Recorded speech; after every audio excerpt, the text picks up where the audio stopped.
like and subscribe. Now, what makes absolutely no sense to you at all? Those Facebook photos that promise you a lot of money if you post them. Is it true that people believe it? How? In what environment? Under what conditions could that possibly work? Is this some sort of inside joke that I'm not aware of? Right, amen. Amen. Seems like half of the true crime shows I watch involve life insurance. What I don't understand is how the perpetrators convince themselves that being the beneficiary on a brand new life insurance policy and then having the insured turn up dead within days or weeks is not going to put you under a detective's microscope.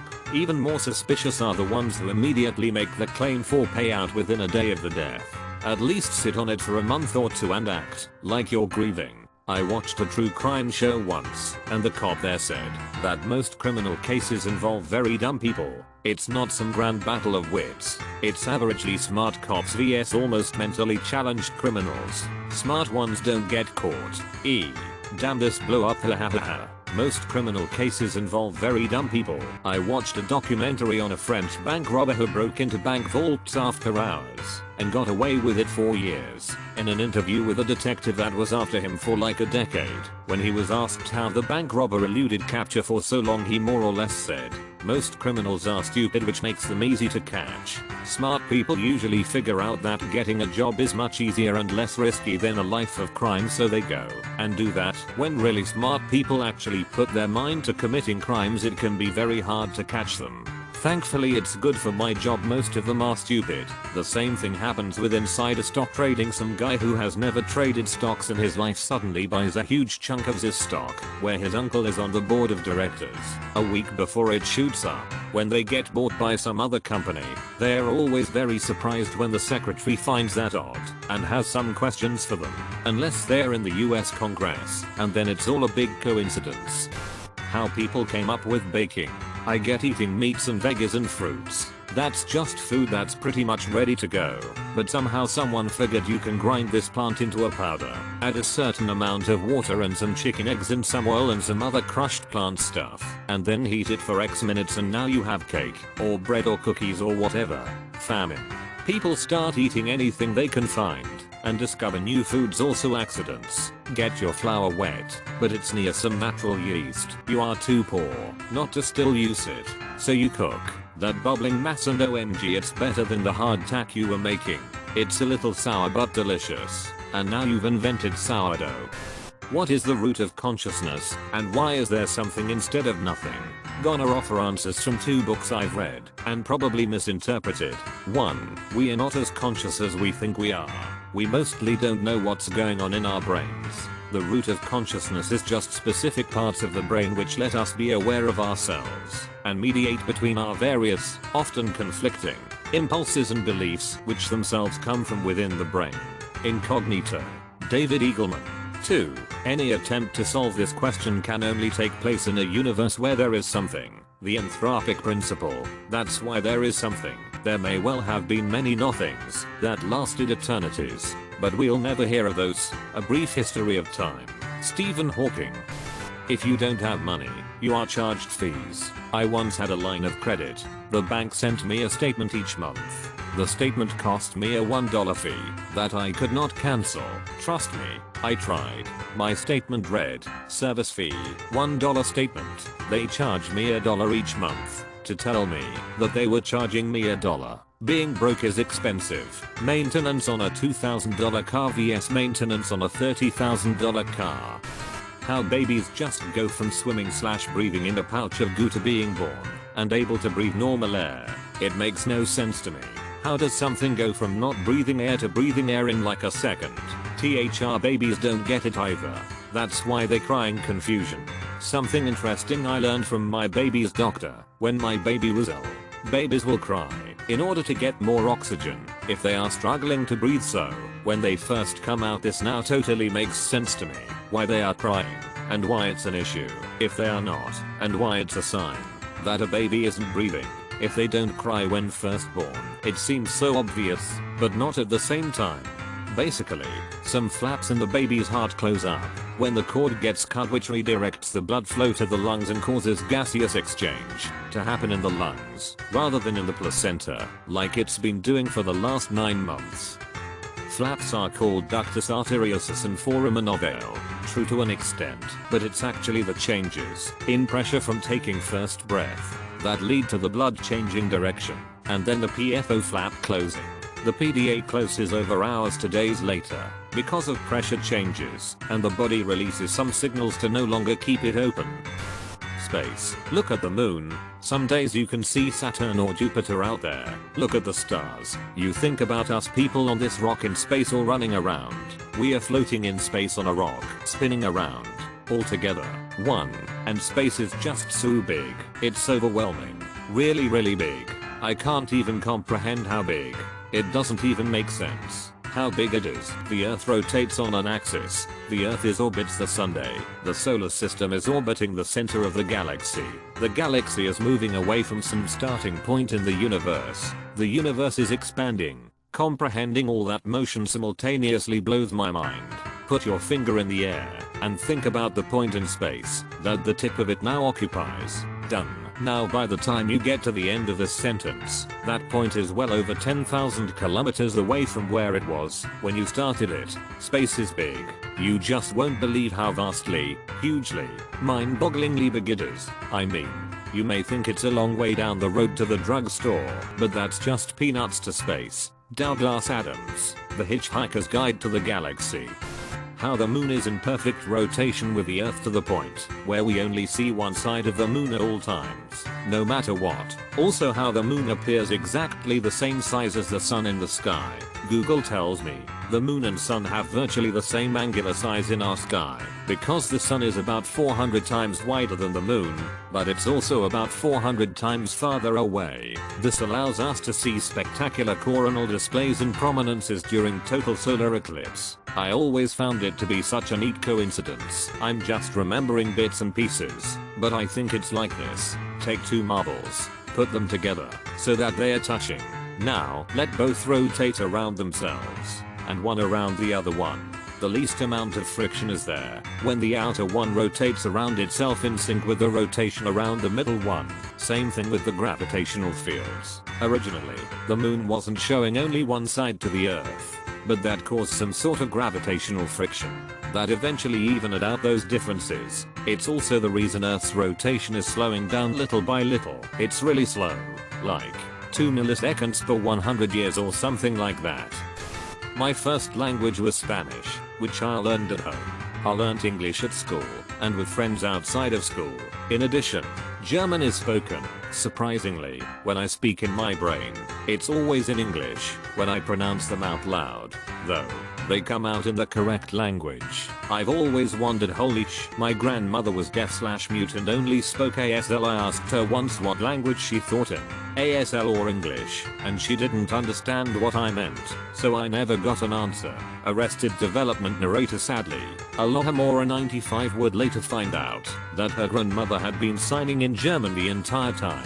As it turns out, they had been having 2 completely different conversations the entire time. I knew someone who was a foreign exchange student to Germany, and when he returned to America his thoughts were in German. My native language is German, but I surround myself with a lot of English, Reddit, watching shows in English, YouTube videos and so on, and sometimes I struggle to find a specific word in German, but the English word instantly comes to my mind. Brains are crazy. D.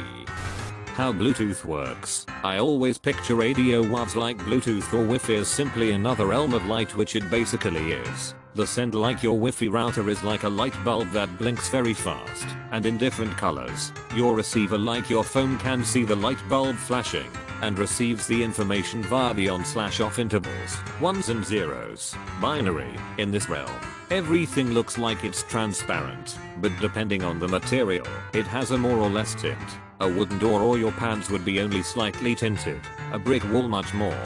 So if you stand behind 2 brick walls, the flashing light of your sending device is much harder to see for your phone, as if you would stand right next to it. That's literally what it is. Light waves are also radio waves, just a different frequency. Just because our radio wave sensors, eyes, can't detect them doesn't mean it's SDH completely different. Why do I have to file my taxes? You already know what I either owe or am getting back. Just either bill me or pay me. This right here. I've even got nice letters telling me I calculated wrong. Okay, well then why ask me to even do it? Dick is a shorter way to say Richard. Like when the F does Richard turn into Dick. If you're going to have a shorter way to say Richard, just say Rich. Because that makes sense, unlike Dick. Sorry for anyone named Dick out there, but her name makes no effing sense. Rhyming nicknames were a thing in medieval English. Richard becomes Rick becomes Dick. Same with William to Will to Bill, and Robert to Rob to Bob. Most of the strange English nicknames are because of this, and Maggie to Peggy, because in the Middle Ages, Richard was an extremely popular name. Due to a lot of royalty and nobility having it, there were so many they needed nicknames for them, so they gave them the nickname of Rich or Rick. But there were still too many Riches and Ricks, so they started giving the rhyming nicknames as well. Rich became Hitch, and Rick became Hick and Dick. Dick was the one that stuck around, and it was so popular and common that by the 17th century it became slang for any male sexual partner, so you could say my dick got me pregnant, for instance, and so later, it just became the slang for penis. The name Richard is related to the now not anymore common name of Dickert/Diggert. You get Dick from Richard by asking nicely. If a pizza costs $9 and I order 2 of them, where the hell does my pizza joint get $39.86 from? From experience, you have to order a very specific way. I work as a manager at Pizza Hut, and 2 people ordering the exact same thing can have a difference of $25 depending on how they order due to specialties that are actually always available. It's insane. Sounds like a needlessly complicated system to take more money from unsuspecting people. How did Isma and Krank get back first? By all accounts, it doesn't make sense. Grown adults not taking responsibility for their actions/property and expecting others to clean up after them. You can break a bone and it will heal on its own, but if you develop a little cavity, you must get it filled. Teeth aren't made out of the same cells as bones, therefore can't heal like bones do. How the internet works. The internet is really just your computer asking for documents from other computers. When you go to reddit.com, your computer goes to the internet equivalent of a phone book called DNS and looks up reddit.com and gets back an IP address like 12.34.56.78. Your computer then uses that IP address to talk to the Reddit server and ask for the content for the web page. It gets back a text file from the Reddit servers that tell your internet browser how to draw the site correctly on your computer. Planes. It still amazes me how something that massive can fly. Same thing for me with ships. Like, how does several hundred tons of steel float on the water? You think it's a heavy ship, but it still weighs a lot less than the water it's pushing down on. Why does gold have inherent value to humans? Gold was the perfect medium for currency. It was easy to shape and stamp into coins. It didn't rust or react.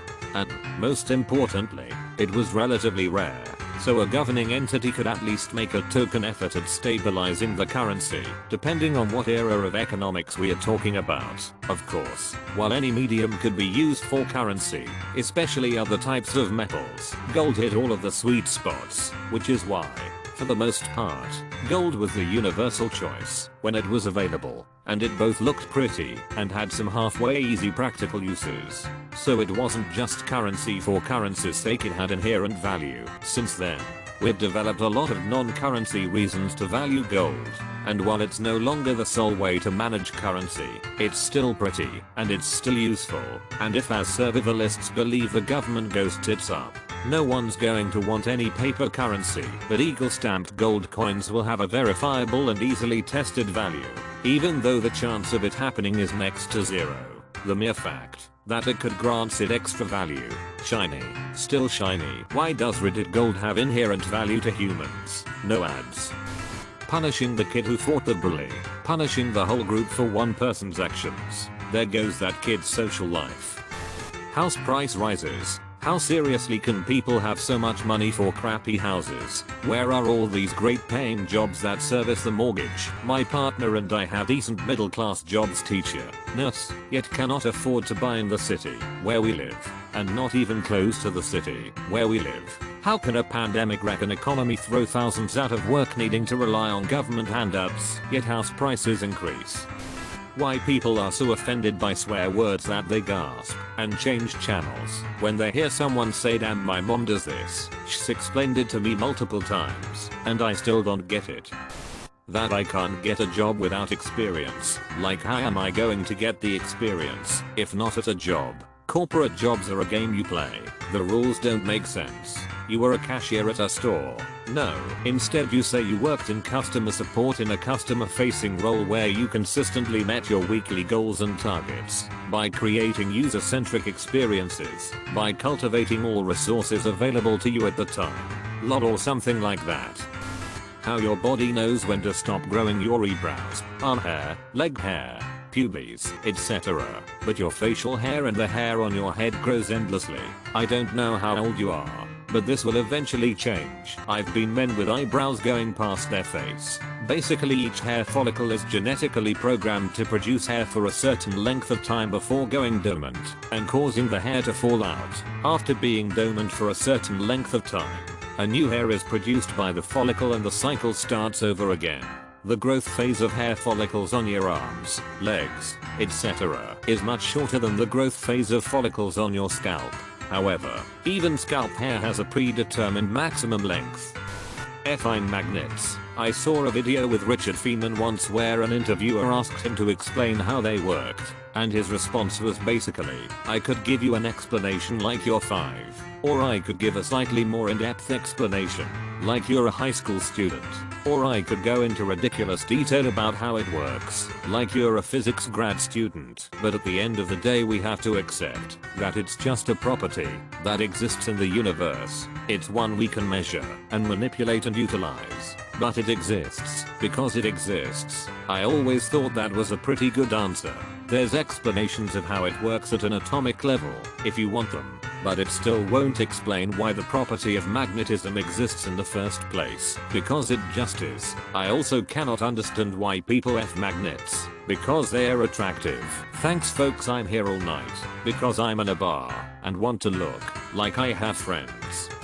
People that don't flush public restroom toilets, what's the deal with that? Do they not flush in their own homes? Is it laziness, contempt with society, seeing retail and other workers suffer, just not knowing better? Photographs. I push a button and the moment in time is saved forever. WTF. I should point out that photography has been developing for 150 years. It literally started as some French dudes being like, hey, if I take this thingy and reflect this light off of a bit this way, then it will hold on to that light and you can look at it. It's developed a lot since then. How people can just go up to complete strangers and start a conversation. It comes as naturally to them as breathing. In my experience, you're either the person who's born with it, or you have to learn it like any other skill. I'm absolutely the latter. The trick is practice. Like all things, start with low stakes situations like a barista at a coffee place nowhere near your home. Absolute worst case is you say something a bit stupid and the barista forgets about it as you walk out the door having learned a lesson. It quickly becomes not scary, and from there it becomes natural. Totally agree here. I mainly started by filling awkward silences during checkout at stores with terrible jokes or inane observations. I'm still awkward as F, but I make friends wherever I go according to my partner. Really just gotta practice and be okay with failing a whole bunch. When I wear sunglasses anywhere while it's cold outside, some cashier or receptionist will say something to me like, oh, look at you, longing for warmer weather, or remind me that there's snow on the ground, or ask me why I'm wearing sunglasses when it's so cold outside. Guys, it's a beautiful day. They aren't referred to as hot weather spectacles. Is snow not common in your area or something?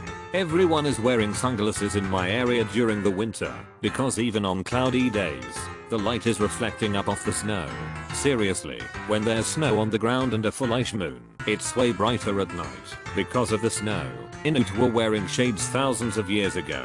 There's even a word for when you literally get a sunburn on your corneas from the sunlight reflecting off the snow. Snow blind. That black holes can bend light. Like, what is that blasphemy? Black holes bend not just light but time. Giant celestial bodies, where all of our known laws of the universe go to die. People thinking the earth is flat, even after proving themselves wrong. Behind the curve is the best example I've ever seen of confirmation bias. The people involved are clever enough to keep coming up with experiments that are genuinely useful for determining whether the earth is round or flat, but then immediately start looking for excuses when they are proven wrong.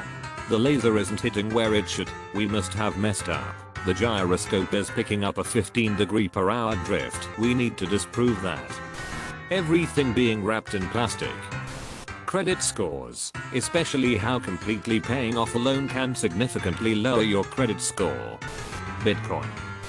Why everyone calls those kids in those "I told my kid I ate their Halloween candy" videos bratty. If they get pissed, the kid has every right to be upset. All you're teaching your child is that they are not supposed to be upset if someone takes something they value and that they've put time and effort into procuring. I've always hated those videos. I hate that we expect kids to tolerate certain behaviors that we as adults would fight someone on sight for. Dishwashers. Shouldn't be that easy to get dishes clean. Modern dishwashers save more water than you do by cleaning plates in a sink too. That really seems weird to me. I always assumed they'd waste more. Balancing equations in chemistry. I tried for weeks to understand the concept, but I still can't understand moles and Avogadro's number to save my life. Avocado's number is the number of avocados a mole can eat in an hour. A mole is a set number is all. Pretend it's 3. That means a mole of chairs is 3 chairs. A mole of houses is 3 houses. A mole of hydrogen atoms is 3 hydrogen atoms. But instead of 3, it's 6.022x 1023.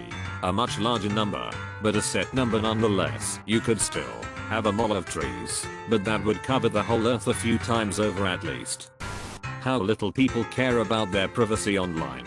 Also toilet paper math. I think little people care about privacy just as much as regular people do. As for your other point, I got squat. NFTs. Unfortunately, if NFTs make no sense to you, that means you understand them perfectly. People intentionally harming others just for the sake of causing pain. Just why? Do you even know yourself what you're doing? How awful that feels. Maybe someone should do the same things to you. Maybe you'll understand then. Not like that's the best way to do it, but the one most likely to succeed, I guess. Goat eyes. As a high school teacher, I just forced my students to write a point, evidence, justification paragraph proving that goats are aliens. Lots of prey animals have horizontally shaped pupils. This is so that they can absorb light coming from more directions, which makes them more able to see any incoming threats. Prey animals will also usually have their eyes on the sides of their head, so they can see around themselves more. Lots of predators will have vertically shaped pupils. This makes them able to absorb the light from one angle very well. They will also have more closely set eyes, so they can focus on one spot very well. Interesting stuff. Most land-based predators have forward-facing eyes. Depth perception being crucial for hunting says a lot for humans. Shift size nervously. How normal income people afford to go on vacations. Is everyone just living in massive amounts of debt, or what? I can barely afford to go camping for Christ's sake, and I don't owe the bank anything. Who in their right mind would take out a line of credit to go somewhere? Men who hit on women, get rejected and immediately start insulting them. Personally, I've been called a fat slag, a slut and an ugly bee by men who were trying to get me to go out with them and were politely declined. Right, like if I'm such an ugly bee, then why were you trying to hit on me in the first place? You secretly into ugly BS or something? The more I think about love, doesn't make much sense. It is weird how this random person you basically randomly met at one time in your life suddenly becomes the most important person in your life, so much that you would kill for that person. The same person can suddenly become the person you want to kill if that person breaks your heart. If you would have never met that person, you wouldn't have any negative or positive feelings about that person, but would have those feelings for another person. In the end, Love is one of those things that don't need to make sense. It is something to just enjoy when it happens. Dancing. The idea of moving my body around in time with music is completely alien and unfathomable to me. How about tapping your foot to the beat? The price of beef jerky. Everybody talks about gas prices, but not the fact of I just paid almost $9 for a bag of Jack Links.